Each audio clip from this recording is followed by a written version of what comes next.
Chile 2006, Part 12, La Serena. After the stunning evening spent admiring stars and nebulae, and after a night spent in proper bed where I could have a decent rest, I was ready for a new day and a new excursion. This time it meant that we went on a whole-day tour to watch penguins. The trip first took us through semi-desert landscapes north of La Serena, where we saw a solitary guanaco. We passed through some sections the surface of which was covered by scarce greenery and vegetation, and then the guide told us that there were underground rivers which only occasionally come up to the surface, and then plants somehow manage to reach the water. In addition, we were told that there are actually a lot of plants that spend years and years in hibernation. On exceptionally rare occasions, when there is rain here, the plants simply explode in the form of a myriad of flowers, and the whole area turns into a motley blossom carpet. A couple of years ago I read that this actually happened, but unfortunately I was not there to enjoy the rare phenomenon firsthand. In December 2006, everything was in a deep vegetative sleep, and our first destination was the shore near village Punta de Choros, from where we went in a boat to visit the Pingüino de Humboldt National Reserve. The reserve includes 3 islands: Isla Choros, Isla Damas, and Isla Chañaral. In addition to penguins, the trip was supposed to allow us to see some other interesting animals as well. From the shore, while we were waiting to embark the boat, we could see islands of Choros and Damas, which were our main destinations. After we had set off from the coast, we were soon joined by dolphins that jumped around us, and then at one point the guide shouted, "Whale!" and a boat chase started across the open waters. Then the boat slowed down and we moved at a low pace or just floated in one spot. On the surface of the water we could see dolphins peering out a little and then disappear again. I even stood up in the boat with the aim to have a better view, and in the distance I could see the back of a whale leisurely arching above the surface of the ocean before going back into the depths.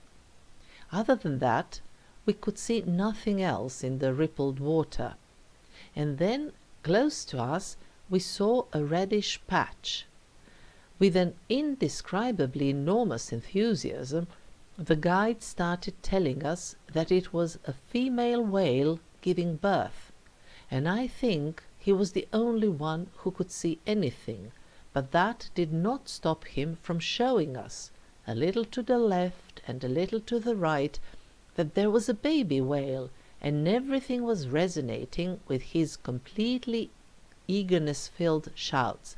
"Baby, baby, here's a baby," pointing at where this was apparently happening.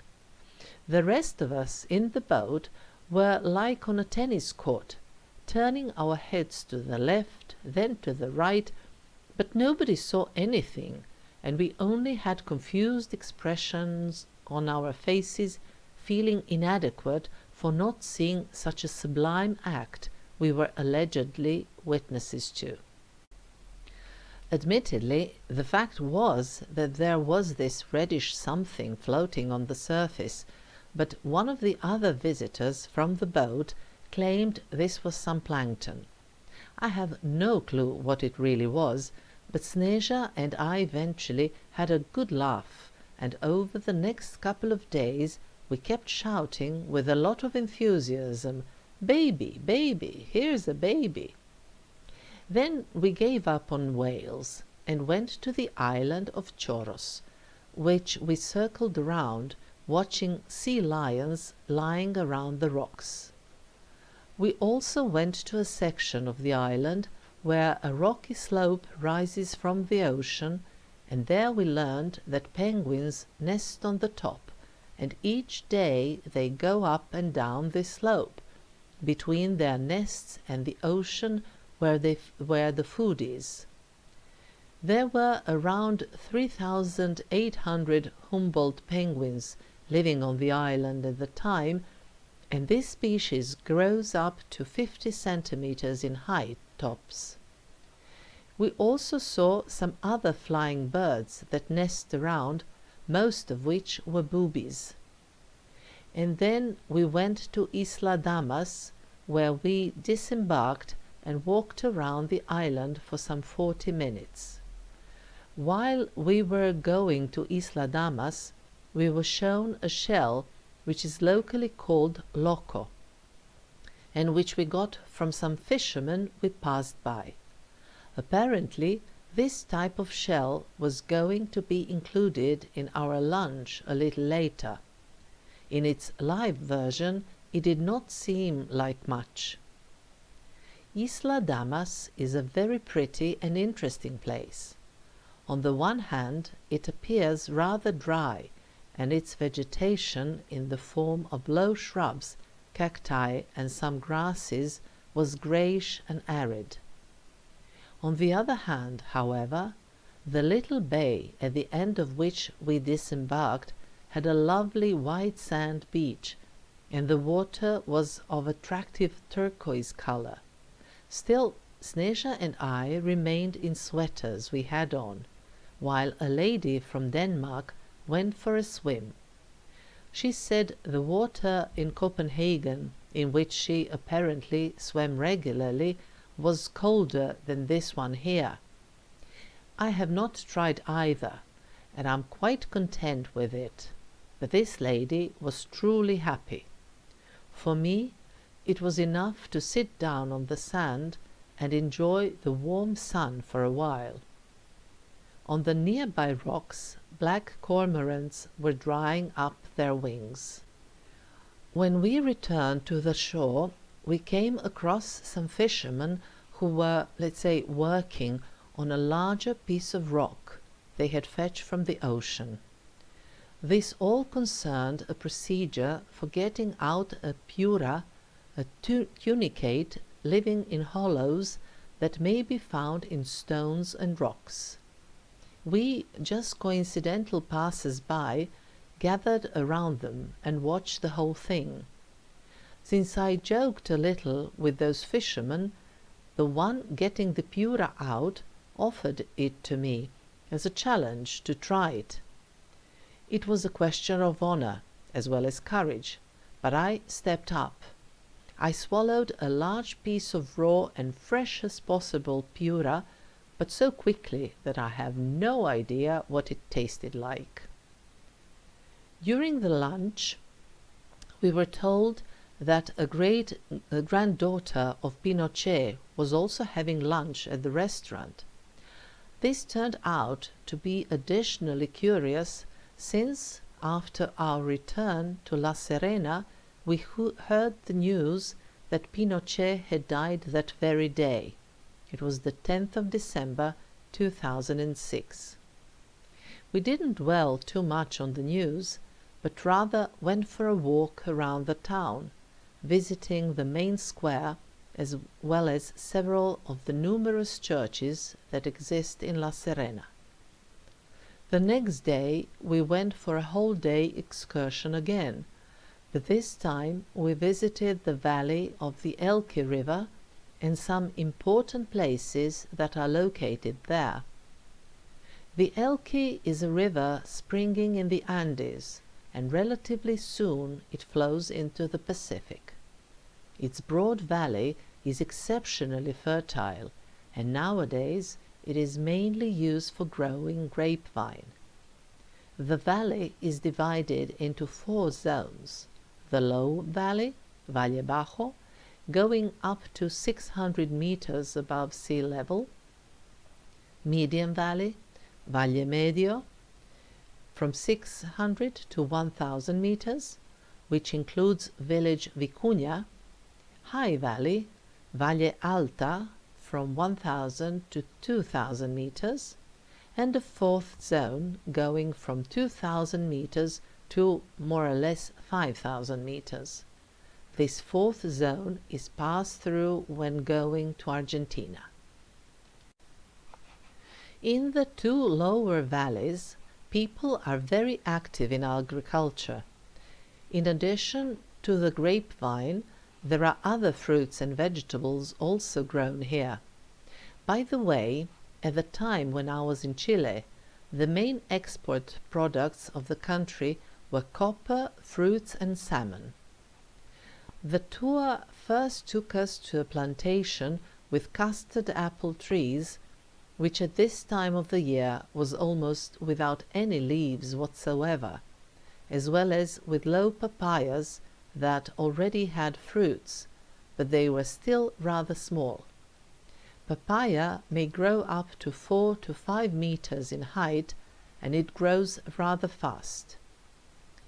Then we went to the village Vicuña, in which Gabriela Mistral, the 1945 Literature Nobel Prize laureate, was born. There we had some free time to do some sightseeing as well as to have a coffee. By this time we had already been well versed in the types of coffee available and knew our preference. It was cortado, and this was what we regularly ordered. After the nice break, we started to walk around the main square, Plaza Gabriela Mistral, where there is the Bauer Tower, built at the beginning of the 20th century after similar edifices constructed in Germany. At the square there is also the Church of Immaculate Conception, Templo de la Inmaculada Concepción. Still, more than the church itself, I was impressed by a board with instructions that was standing at the entrance into the church. It said, "Let's respect and take care of this parish temple. Please do not enter the temple by car. Do not consume food, chewing gums, or ice cream. Turn off your mobile phone. You don't need it to talk with God. Thank you." And that's all fine, but whoever enters a church in a car?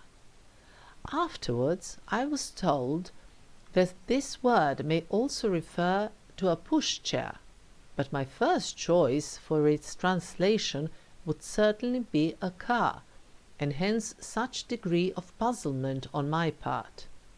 I also don't know what the first crossed drawing was supposed to mean, which you can see on one of the photos in my blog. Perhaps no pointless sketching. Go to my blog and check it out. Further on, we pass through a couple of smaller villages. It is interesting that in some of them the indigenous population, members of the Diaguita nation, have lived there in continuity for over 2000 years. The mountains that may be seen there are the so-called Chilean coastal range, Cordillera de la Costa, which in fact separates the coastal parts from the real Andes. At some point we moved from the main valley into a side one. There we passed by plantations of grapes, mostly earmarked for exports. By the way, there are 3 types of grapes grown here: for wine, for pisco, and table grapes. Eventually we came to village Paiwano, where we made a stop at some point and got out of the vehicle, since there were very nice views at the surrounding vineyards from there. I was truly impressed by how Chileans gradually manage to turn slowly the apparently barren slopes of the surrounding hills and mountains into fertile vineyards. In addition to spreading vineyards, the entrepreneurial Chileans have also started with forestation of those unproductive slopes, thus claiming the land from inhospitable nature piece by piece. Very, very impressive indeed. Then we continued towards the final destination of the day, and that was the village Pisco Elqui. Along the way we passed by yet another smaller valley called Cochiguas that forked away from this side one. Somewhere at the end of this valley, 19 kilometers away, some hippies founded a well-known commune in the 1960s and 1970s. Apparently, this is the place where the energies, vibrations, UFO sightings, and all things extraterrestrial are particularly good. We skipped that, however, and went to Pisco Elqui, where we saw a monument to Bernard O'Higgins, who lived from 1778 to 1842, and who was a famous Chilean general fighting for the liberation from the Spanish crown, and whose name is often seen in the names of streets. Apparently, he has a famous saying, "To live with honor or to die with glory." At Pisco Elqui, we visited a distillery for the production of pisco, and there we also saw a large avocado tree. The fruits were still small and unripe, but it was nice to see what they are actually growing on. There, in the shadow of some other trees, we had a break for lunch, where, among other things, we also ate cazuela, a rather tasty, typical dish of the Andes, a soup with large chunks of meat and vegetables. And then we started to go back, but along the way we stopped at village Monte Grande. It is famous for the fact that Gabriela Mistral used to work there as a teacher many years ago. Although she later lived and died in New York, at her expressed wish she was buried precisely in Monte Grande, and there we visited her tomb and the monument on it. Among other things, the monument also says, "What the soul does for its body, the artist does for his people. Lo que el alma hace por su cuerpo es lo que el artista hace por su pueblo." After this, we went back to La Serena, and from there, a little later, Sneža and I went to Santiago by another night coach. Then came the time for Sneža and I to part, since she had to go back home while I stayed for another couple of weeks. The day after her departure, I went in the completely opposite direction, and that was west, and to Easter Island that belongs to Chile.